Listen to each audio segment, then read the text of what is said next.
We had been married for 3 years. I thought we were happy. Then I picked up his phone to check the time. A text from his brother was still open. Are you ever going to tell her you're still in love with your ex? I scrolled up. 3 years of messages. Hundreds of them. And in all that time, I was never the one he talked about.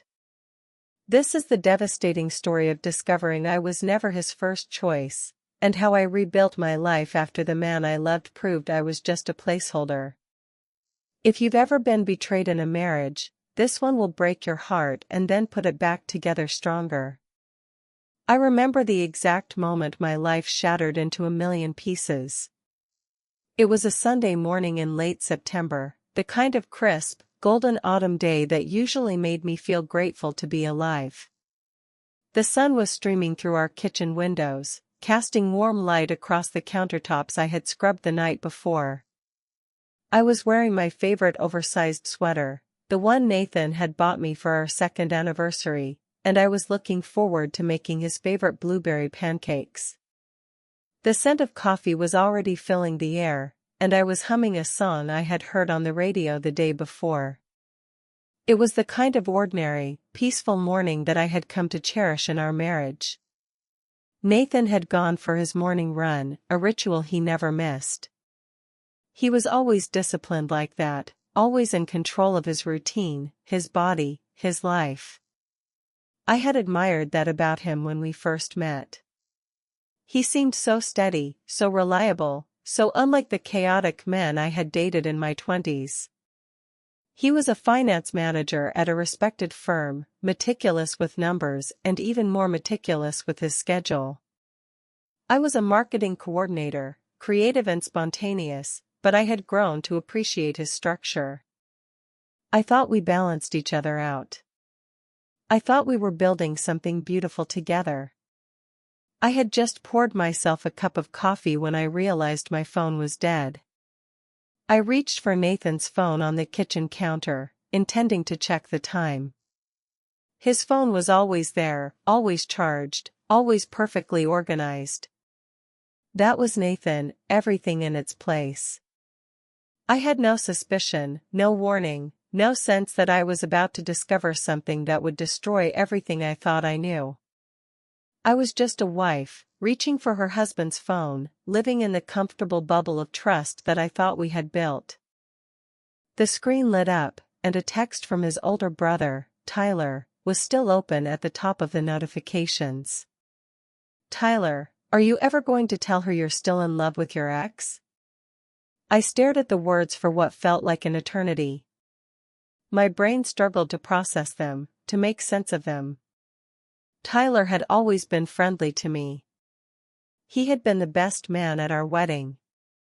He had given a toast about how happy Nathan was, how lucky we were to have found each other. He had hugged me at the reception and told me I was the best thing that had ever happened to his brother. Could this be some kind of joke? A misdirected message? A reference to something I didn't understand? But something cold was settling in my stomach. Something that told me this wasn't a mistake.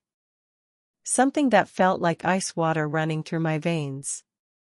My thumb hovered over the screen, trembling. Part of me wanted to put the phone down, to pretend I hadn't seen anything, to go back to the comfortable ignorance of 5 minutes ago. But another part of me, the part that had always trusted my instincts, knew I had to see more. I had to know the truth, no matter how much it would hurt. I scrolled up. What I found was 3 years of messages, thousands of words exchanged between Nathan and Tyler that painted a completely different picture of my marriage. The messages stretched back to before our wedding, continuing through every milestone, every holiday, every moment I thought we were building something real together. I read them all, my eyes burning with tears I refused to shed, my heart breaking with every word. The conversation started just 2 weeks after our wedding. We were on our honeymoon in Hawaii, walking on the beach at sunset, taking photos that I would later frame and put on our mantle. I thought we were happy. I thought he was happy. But that night, while I slept beside him, Nathan was texting his brother. "Nathan, I thought marrying Emily would finally help me get over Lauren. She's sweet. She tries hard. But I still think about Lauren every single day. Every morning I wake up and for a split second, I forget that I'm married to Emily. I think I'm still with Lauren." Tyler, dude, you just got married. You can't keep doing this. You made a commitment. You chose Emily. You need to let Lauren go. Nathan, I know. But Lauren understood me in a way Emily never will. The way she looked at me. I miss that. I miss the intensity, the passion. Emily is so safe, so predictable. She's like a warm blanket. Lauren was like a fire. You can't replace a fire with a blanket and expect to feel warm the same way. I scrolled further, my hands shaking. There were messages from our first anniversary, when I had planned a romantic dinner and bought him a watch I had saved months to afford. He had hugged me, kissed me, told me I was the best thing that ever happened to him. But that night, he wrote, "Nathan, Emily bought me that watch I wanted. She's thoughtful." But Lauren would have known exactly what to get without me hinting. She always understood me on a deeper level.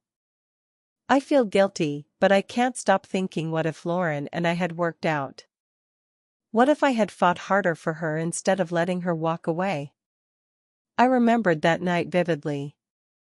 I had been so proud of myself, so happy to see his smile when he opened the gift.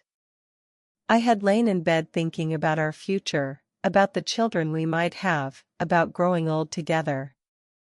While I was dreaming of forever, he was dreaming of someone else. While I was planning our life, he was mourning the one he had lost. The messages continued through our second year of marriage. Nathan compared my cooking to Lauren's. "Emily's lasagna is nice, but Lauren's had that special touch. She used a secret ingredient that made it unforgettable." He compared my laughter to hers. "Emily laughs pleasantly, but Lauren's laugh was wild and free. It filled up the whole room." He compared our intimate moments to memories of his ex. Even the most private, vulnerable parts of our relationship were being measured against a ghost I didn't even know existed. One message from around Christmas 2 years ago still haunts me. "Nathan, I almost called off the wedding, you know.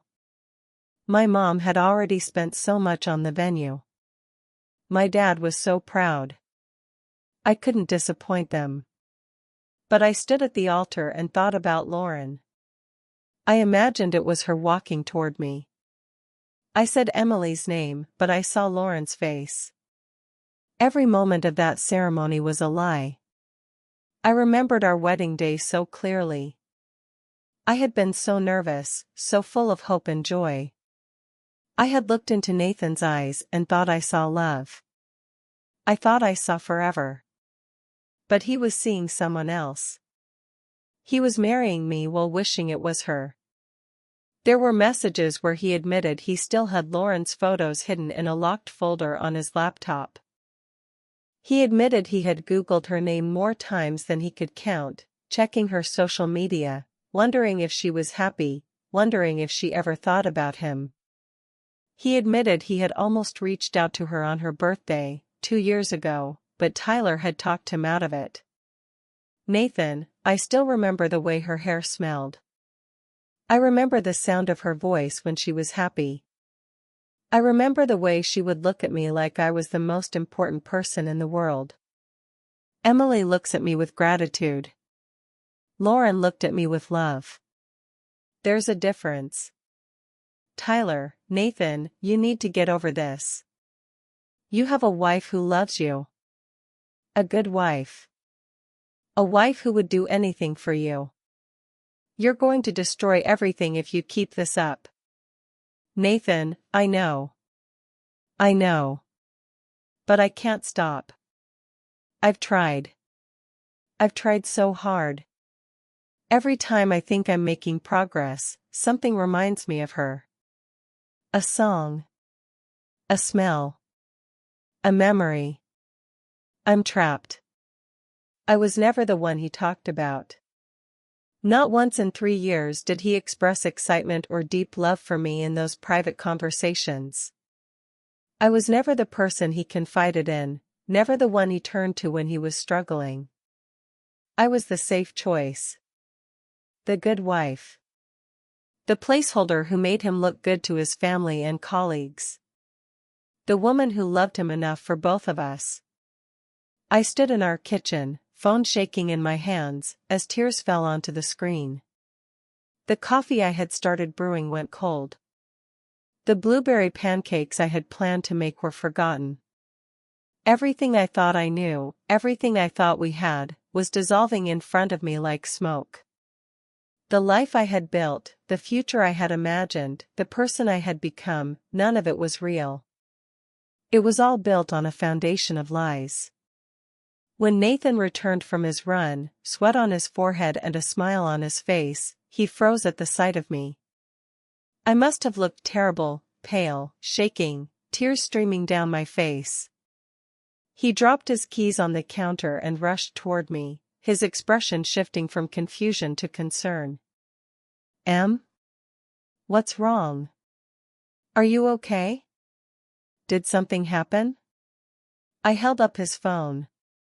My voice was surprisingly steady, almost detached, like I was watching myself from outside my body. How long have you been in love with Lauren while I've been here playing house with you? The confrontation that followed destroyed whatever was left of our marriage in a single morning. It was brutal, honest, and utterly devastating. Everything I had built my life around crumbled in the space of a few hours. The man I had trusted completely, the man I had given my heart to, was a stranger I had never truly known. Nathan didn't deny it. He didn't make excuses or try to explain it away. He sank into a chair at the kitchen table and put his head in his hands. For the first time in our relationship, he was completely honest. The mask of the perfect husband fell away, and I saw the man I had married for the first time. I never stopped loving her, he said quietly, his voice muffled by his hands. She left me right before we met. I was broken. You came along and you were so kind, so steady, so patient with me. I thought time would heal it. I thought I could grow to love you the same way. I tried, Em. I really tried. Grow to love me? I repeated, my voice breaking. I loved you completely, Nathan. I planned our future. I supported your career. I gave you every part of me. I made sacrifices, I changed my life, I built our home around your needs. And I was never enough? You were, he said desperately. You are. You're wonderful. You're the best thing that ever happened to me. It's just what? Just that I was convenient? Just that I made you look good to your parents?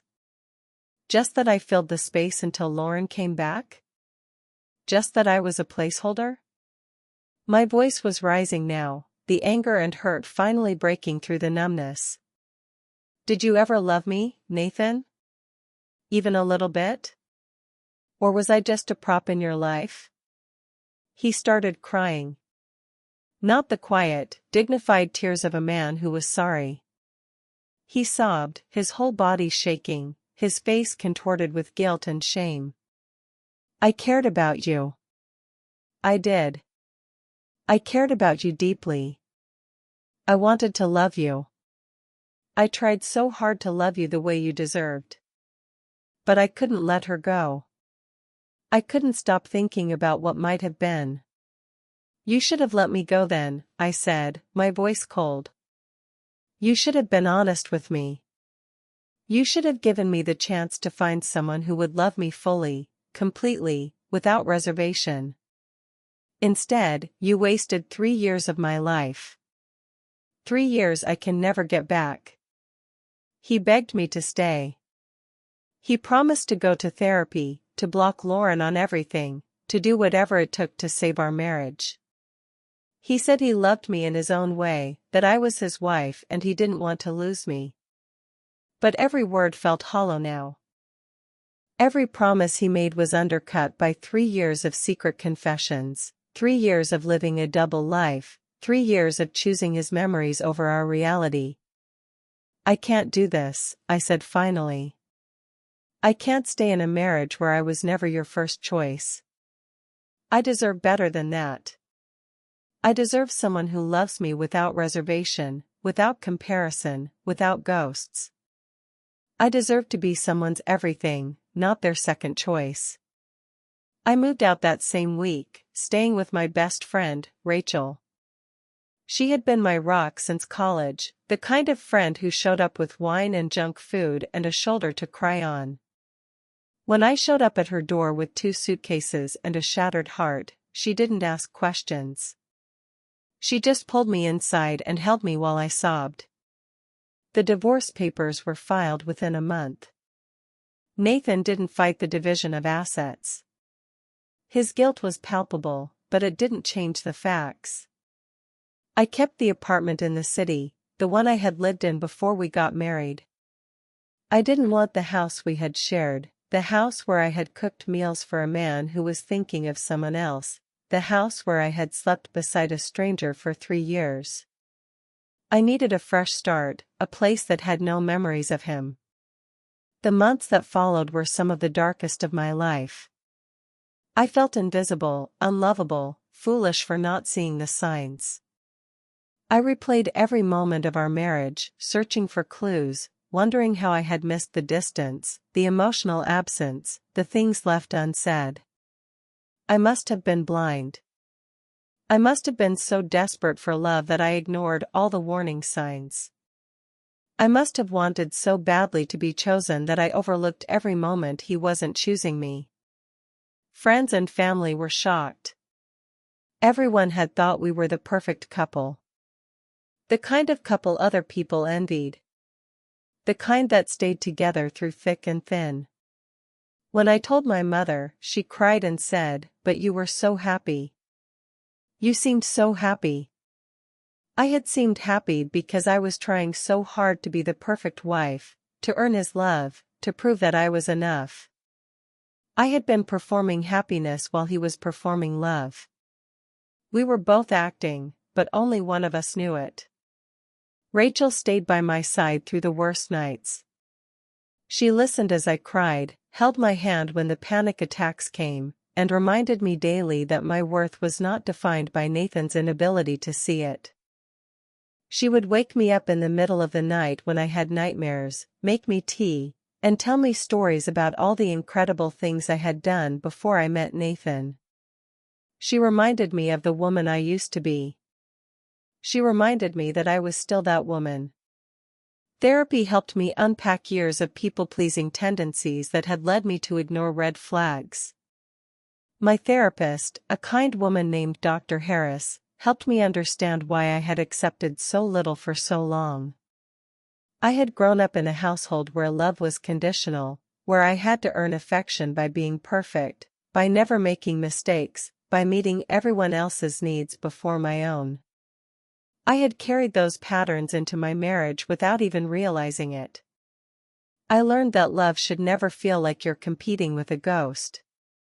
I learned that you can't make someone love you by trying harder, being better, giving more. I learned that sometimes the most loving thing you can do is walk away. I learned that the person who truly loves you will never make you feel like you're auditioning for a role you'll never get. Slowly, painfully, I began to rebuild. It wasn't a linear process. There were setbacks, moments of weakness, days when I couldn't get out of bed. I would see a couple holding hands on the street and feel a physical ache in my chest. I would hear a song that reminded me of Nathan and break down crying in public. But I kept moving forward, one small step at a time. I threw myself into my career and got a promotion. I redecorated my new apartment to reflect only my taste, bright colors, bold patterns, art that made me feel alive. I traveled to places I had always wanted to visit, solo trips to the mountains, to New York, to the ocean. Each experience reminded me that I was whole on my own, that I didn't need a partner to be complete. I started writing again, something I had given up during marriage because Nathan found it cute but impractical. I wrote about my pain, my healing, my journey. I wrote poems and essays and journal entries. I wrote until I had processed every emotion, every memory, every painful realization. Writing became my therapy, my salvation, my way of making sense of the chaos. I joined a book club. I took up hiking. I made new friends who knew me only as Emily, not as Nathan's wife. I discovered parts of myself I had buried during my marriage, parts that had been waiting to be rediscovered. I found joy in simple things, a good book, a beautiful sunset, a conversation with a stranger. I was learning to be happy on my own. I also started dating again, tentatively at first. I went on a few awkward first dates, a few second dates that went nowhere. I wasn't looking for forever. I was looking for connection, for companionship, for the simple pleasure of being seen and appreciated.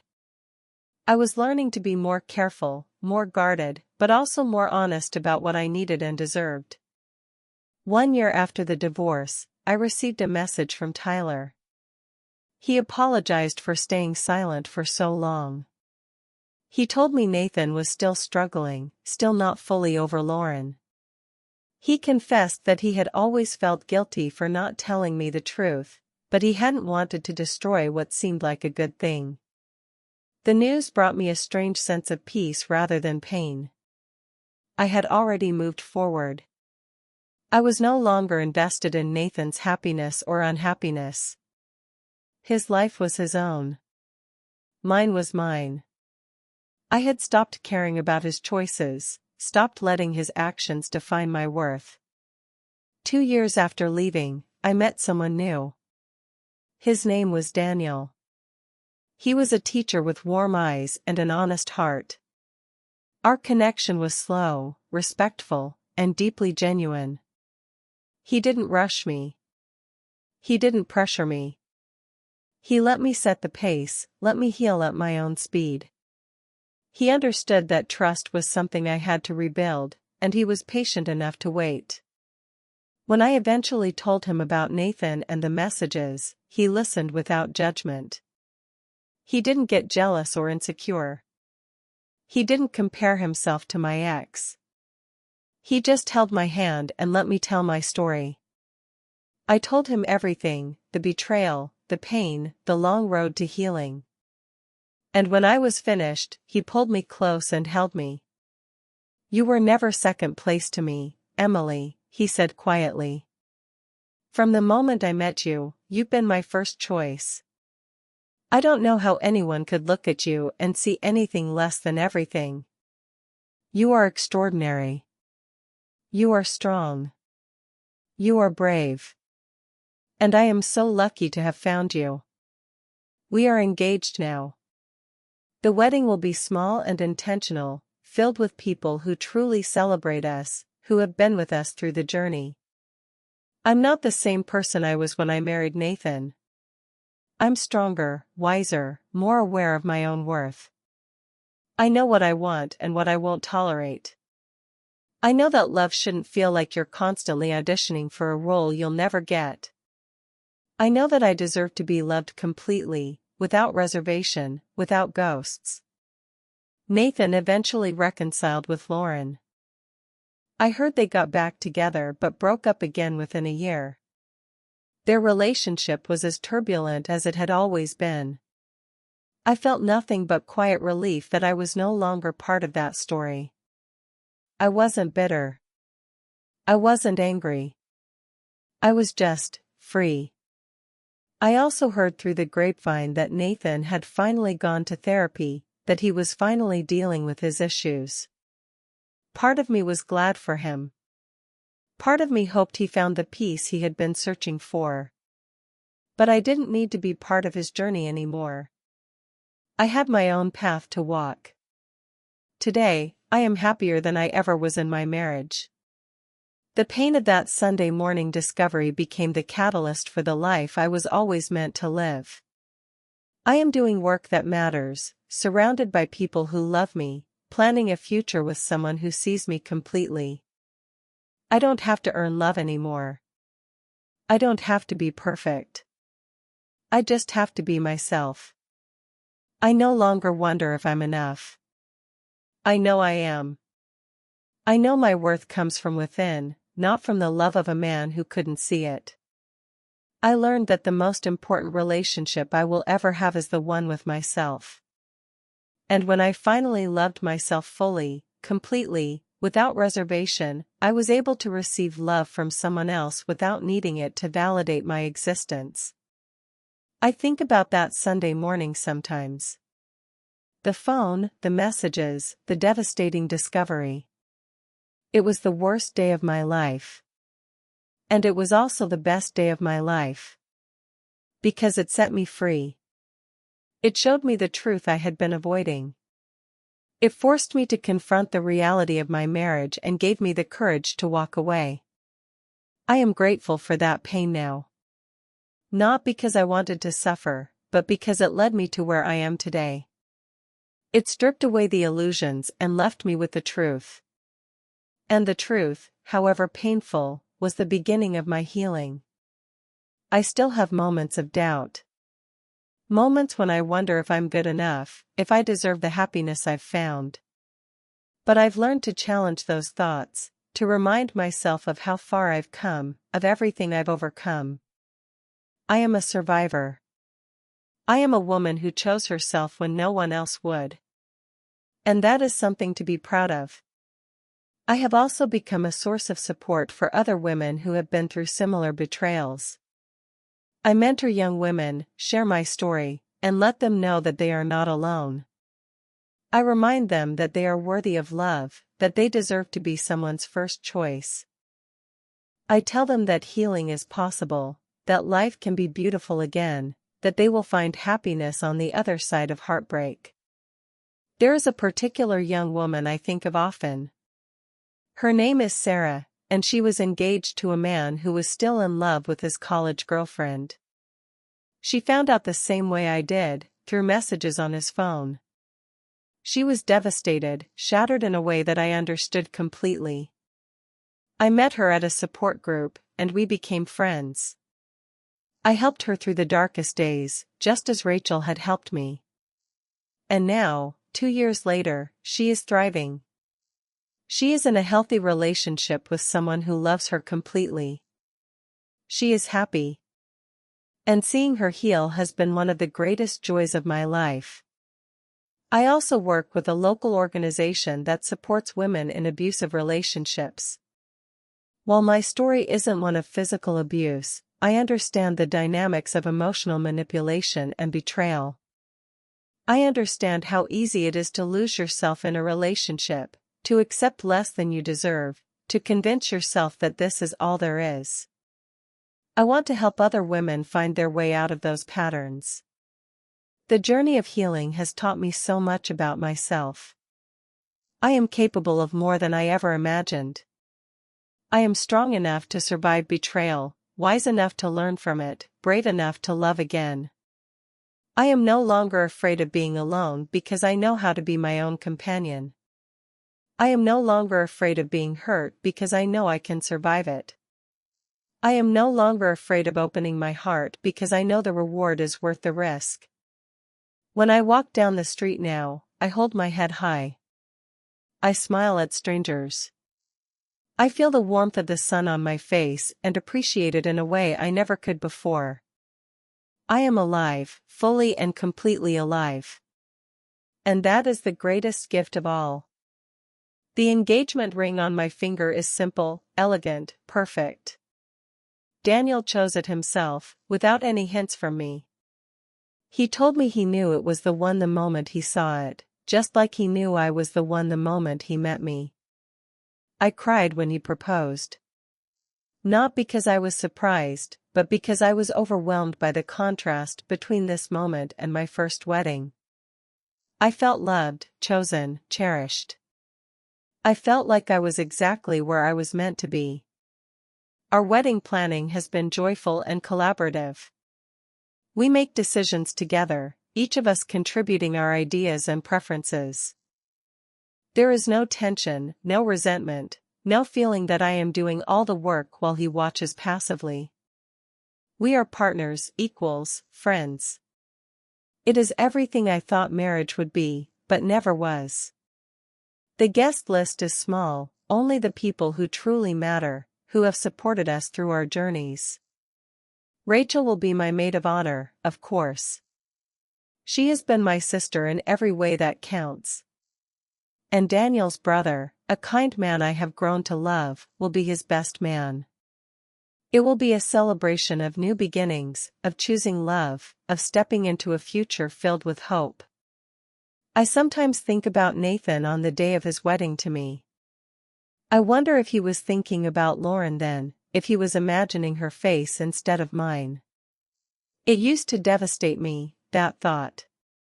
But now it just makes me sad for him. He missed out on what could have been a beautiful life. He was so consumed by the past that he couldn't see the present. He was so focused on what he had lost that he couldn't appreciate what he had found. I, on the other hand, am focused on the future. The past is behind me, a chapter 1 have closed. I have learned from it, grown from it, but I no longer live in it. I am ready for whatever comes next. I am ready to be happy. I wish I could tell that younger version of myself, the one who married Nathan with such hope and optimism, that everything would be okay. I wish I could tell her that the pain wouldn't last forever, that she would find love again, that she would become stronger and wiser through the struggle. I wish I could tell her that the worst day of her life would eventually become the best day, because it would set her free. And that's how a single text message ended my marriage, but began my real life. You deserve to be someone's first choice, not their backup plan. Never settle for less than being fully loved. Drop your own stories in the comments. Like if you believe in choosing yourself, and subscribe for more powerful real-life betrayal and comeback stories. Thank you for watching. You are worthy of real love. I'll see you in the next one.